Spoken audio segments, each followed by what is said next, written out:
The great Chilean earthquake. প্রতিদিনই পৃথিবীর কোনো না কোনো প্রান্তে সংগঠিত হচ্ছে ভূমিকম্প, যার বেশিরভাগই আমরা বুঝতে পারি না। পৃথিবীর সবচেয়ে শক্তিশালী ভূমিকম্পটি কোথায় হয়েছিল, তার মাত্রা আর শক্তি কত ছিল জানা আছে কি আপনার? 22শে মে 1960 দক্ষিণ আমেরিকার অন্যতম মনোমুগ্ধকর দেশ চিলির দক্ষিণে অবস্থিত বলদেভিয়া শহরে আঘাত আনে পৃথিবীর ইতিহাসে সবচেয়ে শক্তিশালী আর ভয়ঙ্কর ভূমিকম্পটি।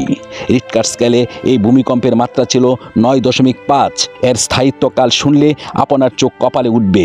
এর স্থায়িত্ব ছিল 10 মিনিট বা 600 সেকেন্ড। এই ভূমিকম্পটি প্রায় 4 লক্ষ বর্গ কিলোমিটার এলাকা প্রভাবিত করে। ভূমিকম্পটি এতটাই শক্তিশালী ছিল যে এটি পৃথিবীর কক্ষপথ কিছুটা পরিবর্তন করে দেয়। ভূমিকম্পটি হওয়ার 15 মিনিট পর শুরু হয় প্রলয়কারী এক সুনামি। সুনামির ফলে প্রায় 82 ফুট উঁচুতে ঢেউয়ের সৃষ্টি হয়, যা আঘাত আনে চিলি উপকূলের লেবু পুয়ের্তো আইজেন শহরে। এই 9.5 মাত্রার ভূমিকম্পের মৃত সংখ্যা ছিল 1655 জনেরও বেশি আর আহত সংখ্যা প্রায় 3000।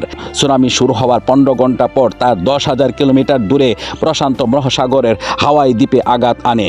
এই সময় ঢেউয়ের উচ্চতা ছিল 35 ফুট।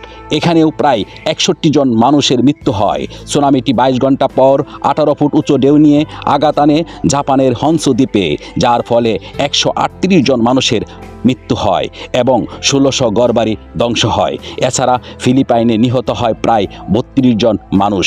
আমেরিকার প্রশান্ত মহাসাগরীয় উপকূলে সুনামিটি 5.6 ফুট উচ্চতার ঢেউ নিয়ে আঘাত করে। এই ভূমিকম্পের 2 দিন পর অর্থাৎ 24শে মে 1960 তারিখে চিলির লেক ডিস্ট্রিক্টে অবস্থিত 40 বছরে সুপ্ত থাকা আগ্নেয়গিরি কর্ডন কল্ট বিস্ফোরিত হয়। এই ভূমিকম্পকে বলদেভিয়া শহরের প্রায় 40% বাড়িঘর ধ্বংস হয়।